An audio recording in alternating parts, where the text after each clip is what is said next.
Hi everybody, and welcome back to the organ at St. Vincent's. Today we are going to be talking about music for St. Michael and all angels, which is a great day to talk about music because, of course, all of the angels are members of the heavenly choir. The 3 or 4 archangels who surround the throne of God are Michael, Raphael, Gabriel, and sometimes Uriel, depending on who you ask. However, the narrative for Michaelmas is Michael's final defeat and casting down of Satan in Revelation 12.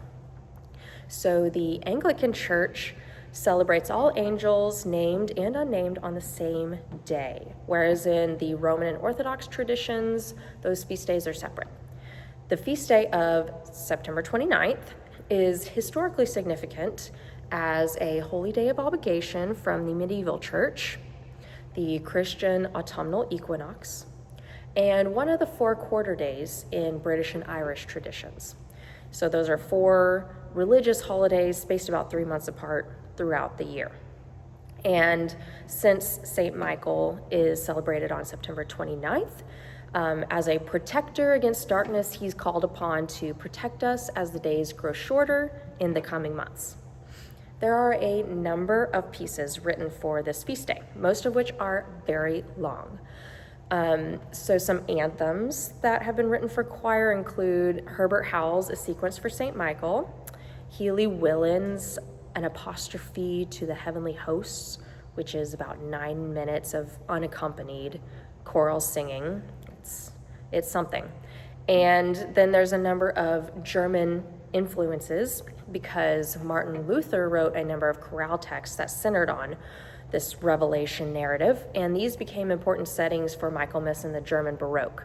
One of the most notable ones of that set is Bach's Cantata 130, which uses the tune of the Old Hundredth, which we all know and love, and the text of a hymn for Michaelmas. There are a number of hymns in use for this feast day as well. Anything that mentions the angels is fair game and great. Ye watchers and ye holy ones, ye holy angels bright. There's also Te Splendor from the Roman Breviary. The text was written by Robinus Maurus, which is a very old text which focuses on the battle aspect of the narrative. And probably the most notable, I think, in the Anglican tradition is Christ the Fair Glory of the Holy Angels. So it names Michael, Gabriel, Raphael, and then it references Mary, who are called upon to protect us in different ways. The tune and the text are both very old. So the tune is Caelites Plaudant, which is from an Antiphoner, a book of antiphons from the early church, and it seems to be only associated with this text as far as I know in modern hymnals. It was written by Robinus Maurus in the 9th century. You're hearing that name again because he was a Frankish Benedictine monk. And in the Carolingian age, he was known as the teacher of Germany. He was very influential, wrote a lot of text and teachings. This hymn is also very specific to this feast day. So there's really only one opportunity every year to hear it, and that's going to be at our Evensong on September 28th at 5 p.m. It's going to be a blended congregational and choral Evensong, so you get some of the best elements of both.